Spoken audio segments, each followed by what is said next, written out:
Bem, hoje nós estamos aqui com a Márcia. Márcia fez parte do curso Imagem do Meu Lugar no ano de 2014, continua fazendo agora no 2015, fazendo as disciplinas que não foram feitas antes. E assim, né?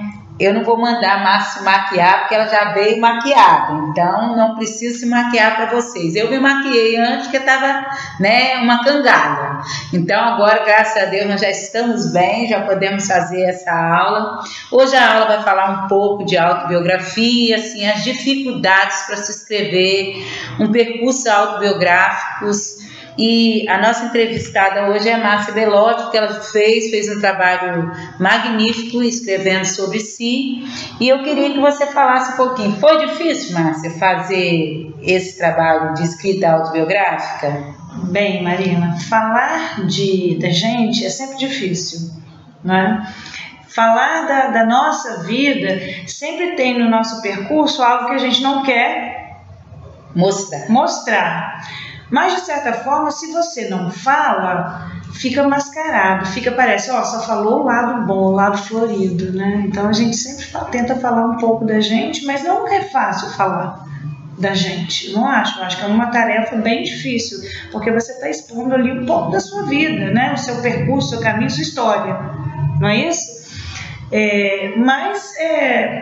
Fiz, e acho que ficou interessante, né? Você demorou muito para escrever? Demorei, porque eu fiz uma pesquisa sobre a minha vida, só que eu tive que voltar nas minhas lembranças, memórias, tive que caminhar assim, tempos vividos para trazer para hoje todas essas marcas mais importantes que eu queria traçar ali naquele percurso histórico, né, da minha vida. Então, escrever uma história de vida, por exemplo, o Facebook, de certa forma, mostra lá na plataforma do Facebook um pouco da história de vida das pessoas. É diferente se fosse postar fotografias na plataforma do que escrever uma história de vida? É diferente? É diferente. Por quê? Porque na plataforma ou no Facebook, você coloca o que é novo, o que é atual, o que é de agora, normalmente, né? Já a história de vida, você traz, você tem que voltar, você tem que ir em outra época, em tempos que você, né, viveu, para trazer, para você fazer um percurso da infância, da adolescência, até nos dias atuais. O Facebook, como rede social, você apresenta a atualidade, né? Normalmente o que se tem para agora, para se mostrar.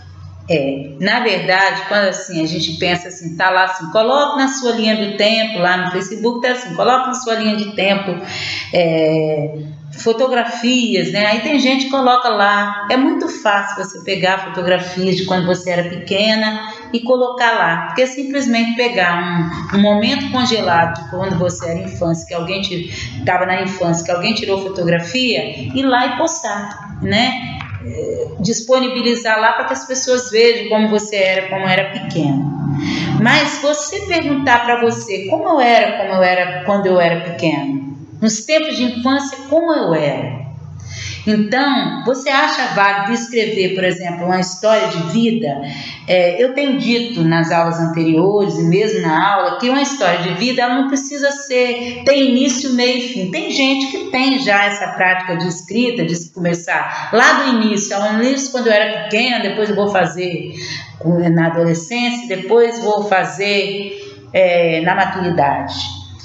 Sendo professora, escrever o meu percurso também, o que na infância influenciou ser professora, mas é uma história de vida, ela também pode ser contada só do lugar da infância. Será qual que é mais difícil, Márcia? Contar só a história da infância ou contar só a história do momento de agora? Qual que é mais difícil, você acha?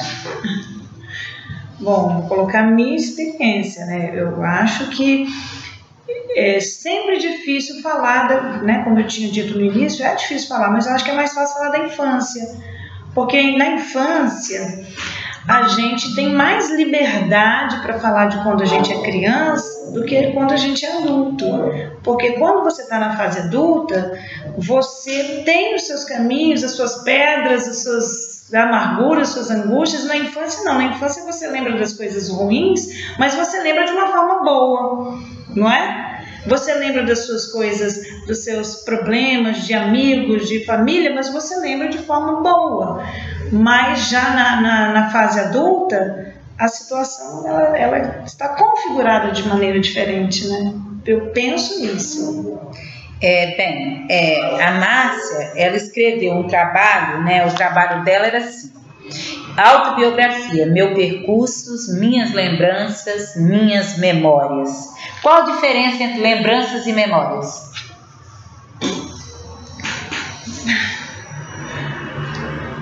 Lembrança, penso que são as coisas que que de vez em quando ela vem, ela chega, e a memória é algo que você tem com você sempre, que está sempre guardadinho ali com você. A lembrança, às vezes, você lembra de coisas que tem tanto tempo que você não, que se perdeu no tempo, e a memória, eu acho que você guarda o que é mais importante para a sua vida, você fixa na sua memória. Então, para escrever história de vida, tem que cutucar um pouco a memória, né? Tem que mexer um pouco na memória, né? Tem que mexer. Na memória, porque senão fica uma escrita superficial, pelo que você está dizendo. Se for só lembranças, fica uma escrita superficial. Vou botar aqui que eu fazia cozinhadinho, ou que eu soltava pipa, isso fica muito superficial. Isso é lembrança. E o que é mais importante nessa fase, o que é mais...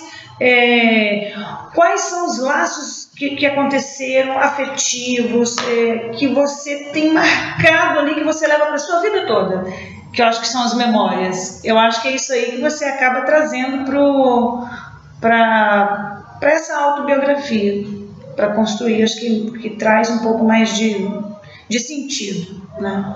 Bem, então eu queria te perguntar uma coisa, né? Você fez a aula de autobiografia, escritas autobiográficas, em percursos, né, docentes, você achar, por exemplo, por que você escolhe ser professora, no ato de escrever você se percebe, né? Lá na infância, às vezes, você percebe um fragmento que te faz compreender por que você se tornou professora.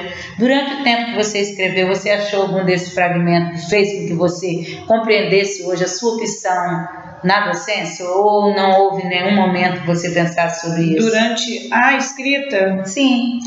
Não, na verdade, a minha história em relação à minha profissão é interessante, porque a minha mãe é professora e ela queria que a gente fizesse todas o curso normal, né, que era curso normal na época, mas que na minha época já era magistério, mas o normal era da época dela.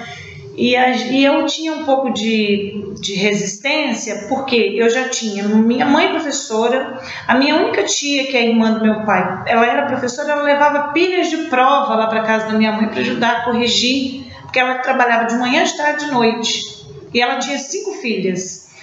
E ela levava, e aí eu tenho a minha irmã, eu tenho 3 irmãs professoras. Uma irmã que se passou na UFS, fez magistério, passou na UFS, foi pedagoga, rapidinho se formou, e mais 2 que foram caminhando atrás. E eu não queria isso para mim, porque eu achava que era muita professora na família, e eu vivia aquilo, eu respirava escola, só ouvia falar de escola na minha casa, eu queria outra coisa. Então eu acabei indo fazer outra coisa, né? Só que no meio do caminho, eu acho que eu me encontrei, me achei aí, vi que era realmente o que eu precisava, era esse caminho do magistério. Então, as vivências, você está querendo dizer, resumindo, que as vivências de infância, ela influencia muito na escolha profissional do sujeito lá na frente. Influencia, muito. Muito mesmo. Por mais que a gente queira fugir, talvez você fuja, mas você carrega com você sempre aquilo ali, que eu carreguei um tempo comigo.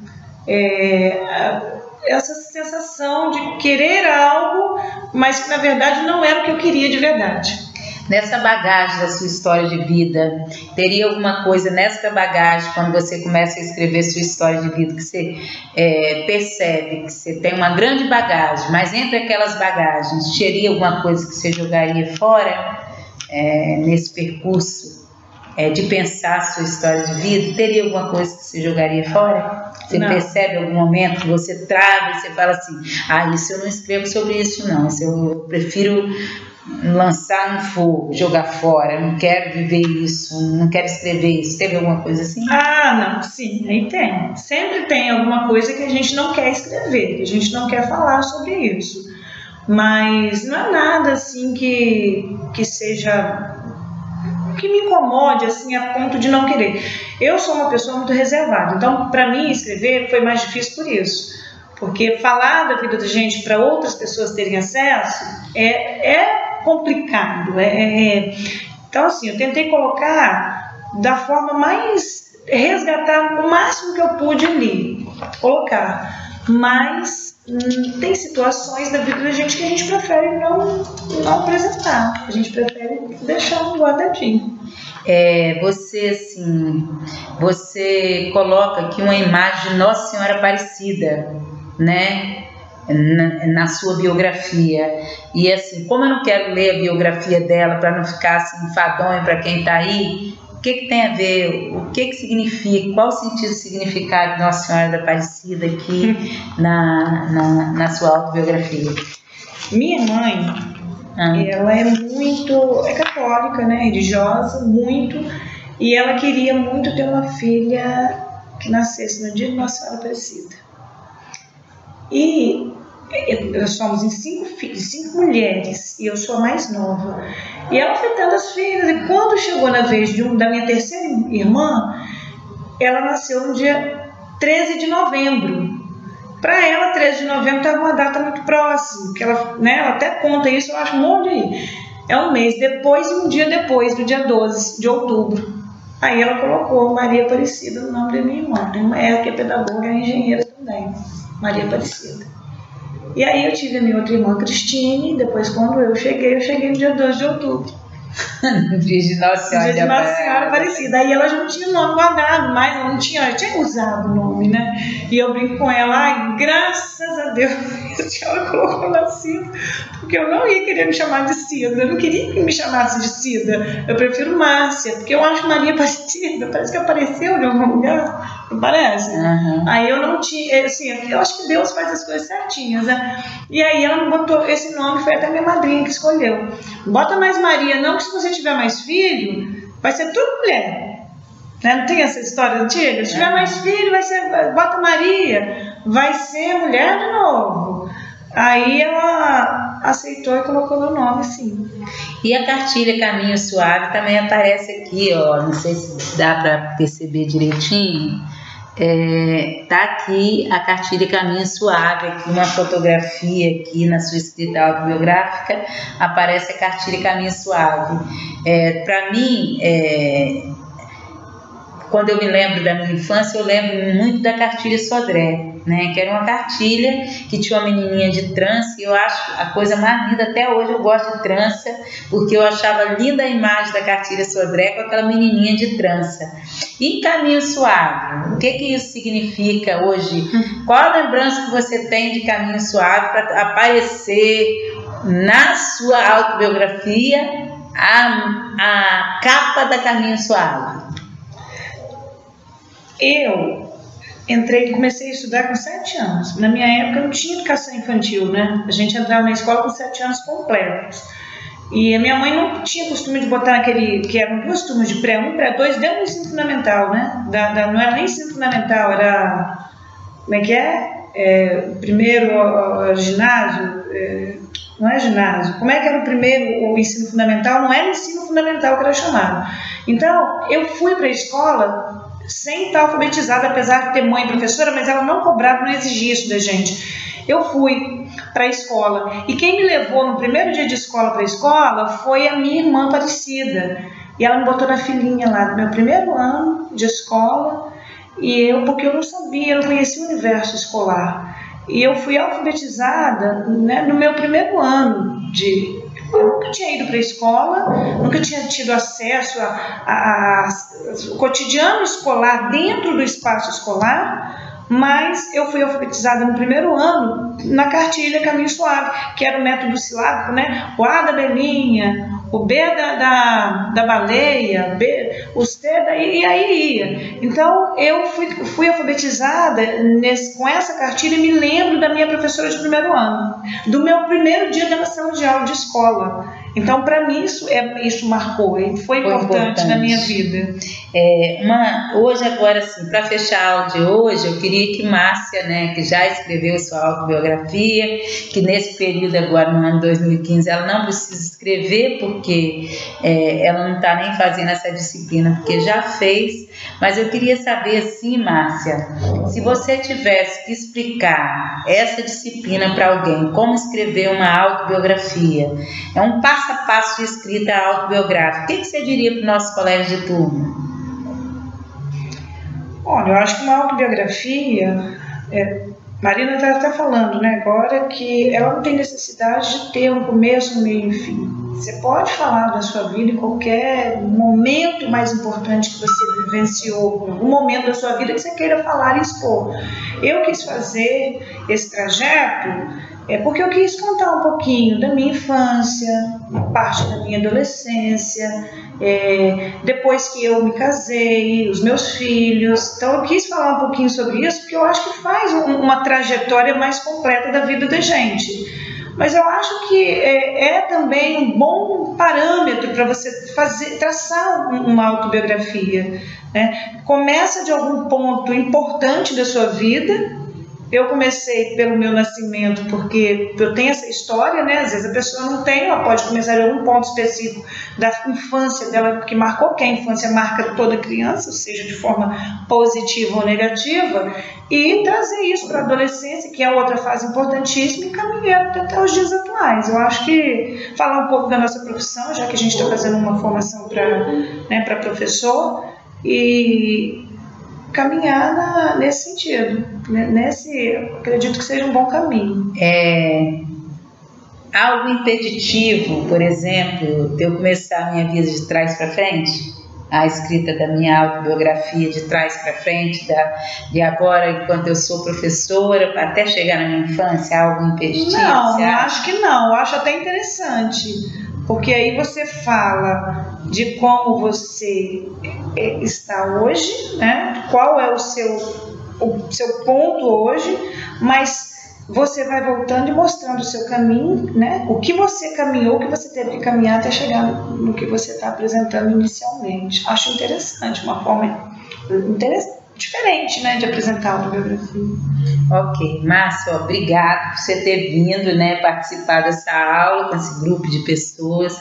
Dizer assim que eu adorei, né, ler as histórias de vida de todos os profissionais, e alguns profissionais a gente acaba recortando porque falavam coisas que atravessavam a gente, que muitas vezes, né, nós somos uma soma de histórias. Às vezes o que teve na sua infância teve na minha, e quando a gente vai lendo a história de vida do colega, você vai percebendo que as escolhas dele às vezes perpassam por seu caminho também, né? A escolha profissional, a escolha de infância, mesmo que seja em tempos diferentes, que nós temos idade diferente, mas se percebe lançar a mão da cartilha, né? Nós não abrimos mão de falarmos da nossa infância sem trazer o primeiro livro da nossa vida, que é o livro de abertura ao mundo dos códigos, né, escritos.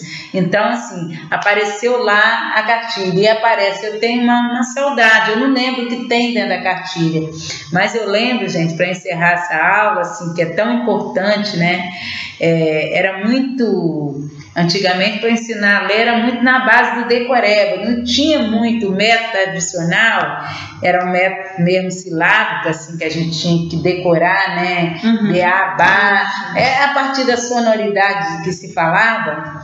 Mas tinha lá uma vez a professora foi fazer tipo uma arguição de leitura, né? E eu sempre fui muito sonsa. Aí, e na roça, uma blusa de manga comprida, com botão na frente, se chamava paletó. Paletó. Só que na cartilha era escrito casaco. e ela pediu para que eu lesse, aí eu soletrei paletó. Eu levei reguarda na mão porque não era paletó, era casaco. Então, o que eu quero dizer para você?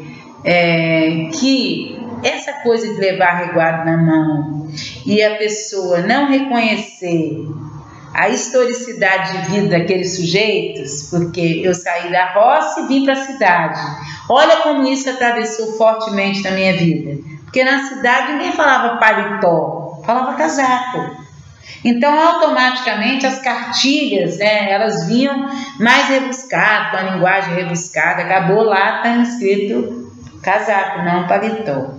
E isso influenciou também na minha história de vida, tanto que eu tenho essa lembrança bastante nítida na cabeça. E a gente, como professora, quando a gente escreve a nossa história de vida, a gente escreve para ressignificar hoje, por exemplo, enquanto professora, o nosso trabalho na sala de aula. Você acha que qualifica o trabalho da gente na sala de aula quando a gente parou, pelo menos por um momento, para escrever a história de vida? Com certeza, Marina. A gente para refletir o que a gente... Porque a sociedade é dinâmica, né? Ela não para no tempo, ela muda, ela se transforma. Então, eu não tenho que repetir o que eu fiz naquele momento, o que foi feito comigo, repetir com o meu aluno, já que eu sei que houve mudanças, já que eu sei que houve transformações sociais, eu posso rever esses conceitos enquanto profissional hoje para poder aplicar para o meu aluno. De uma forma, né, mais atualizada, mais qualificada. A gente sabe também que daqui a pouco está mudando de novo e não para, né? É uma roda viva, está constantemente sendo transformada. E aí a gente termina a aula de hoje, como ela falou da roda viva, né? Que a vida é uma roda viva, que a cultura é dinâmica, que o tempo não para. Aí eu vou terminar como eu gosto muito de música, e a música está impregnada em mim, na minha história de vida, eu vou lembrar 2 histórias para que você possa pensar na sua história de vida. Histórias musicais. Nada do que foi será de novo do jeito que já foi um dia. Tudo passa, tudo sempre passará. Então, quando você escreve a história de vida, ela nunca vai ser aquela mesma, porque quando você escreve, você ressignifica.